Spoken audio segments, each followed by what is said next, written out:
Hello, St. Francis International School. Brother Jason here. I hope you all are having a really great year so far. I'm here in sunny California, standing in front of the historic Old Mission Santa Barbara. This church was originally built in 1786 and where I am for my novitiate year. I hope you'll follow me as we go around and kind of take a look at the beautiful grounds that I call home this year.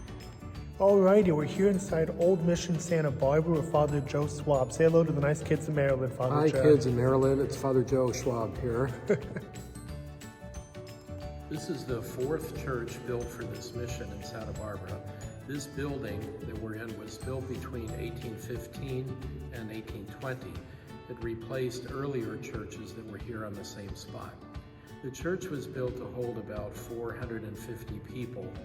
Because the Spanish took a long time to convert a lot of people in this area, it took them 72 years, basically, to convert all the adults in the area. So they didn't need a really big church, and most Indians never lived here. This was the Indian church. This church was built to look kind of Roman in style, neoclassical that was called. That was very fashionable at the time.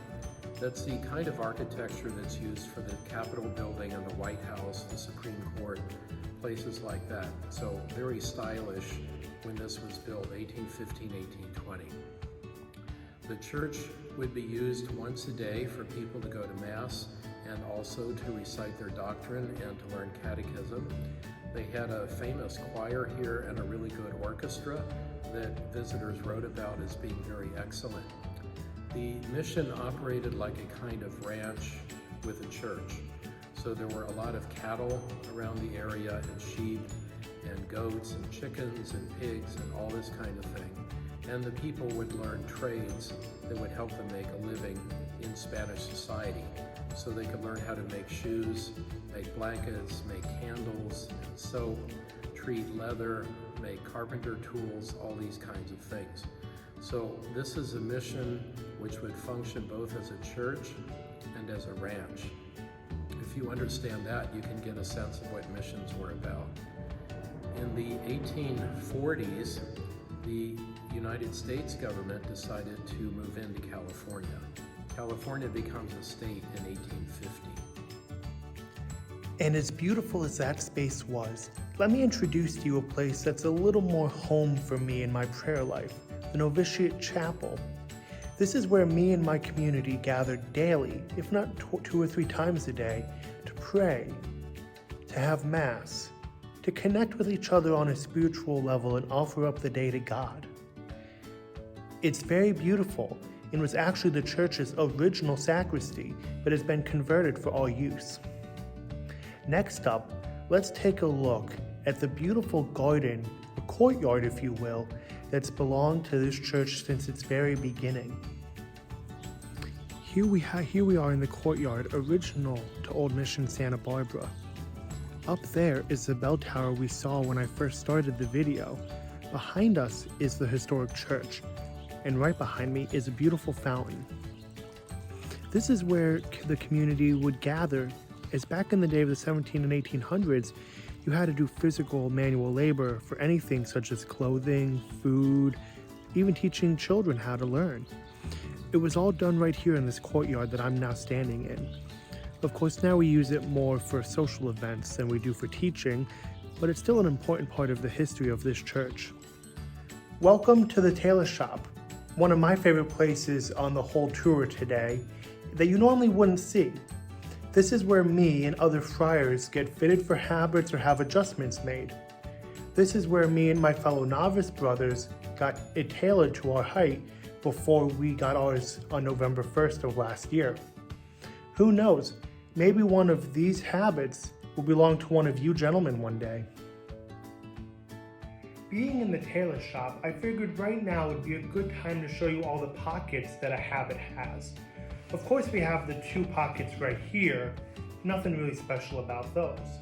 But we have pockets right here, pocket right here for pens, and of course a pocket right here for sunglasses. Now another thing that most people don't consider a pocket, but I do, the hood. That's a lot of pockets to carry a lot of holy items. Who are you? All right, so I'm here in the Old Mission Santa Barbara archives with Father Jack. He's the head historian around here. Say hello to the nice kids of Maryland. Hello, Maryland. Today I've picked a really special item out of the over thousands of items that I think you all are really gonna enjoy. My first question is, are there any of you who play baseball? How did you learn how to play baseball? You learned because somebody else taught you, they showed you. But once upon a time, about 1860, there were people who didn't know how to play baseball, though they had heard about it, and they didn't have anybody to teach them. So out here in California, they were in a school here at the Old Mission Santa Barbara. And one of the friars who was here sent off to New York and bought a book to tell them about how to play baseball. The book came, and the friar, the teacher, read all the way through all of these instructions about how to play baseball, and then tried his best to teach them how to play baseball.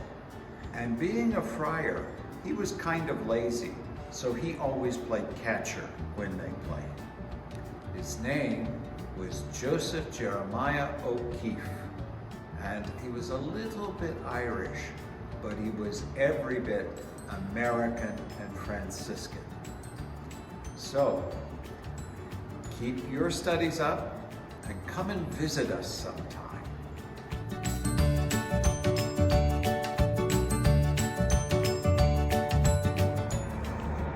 Here we are at the top of the Old Mission Santa Barbara, and look at that view. It's breathtaking.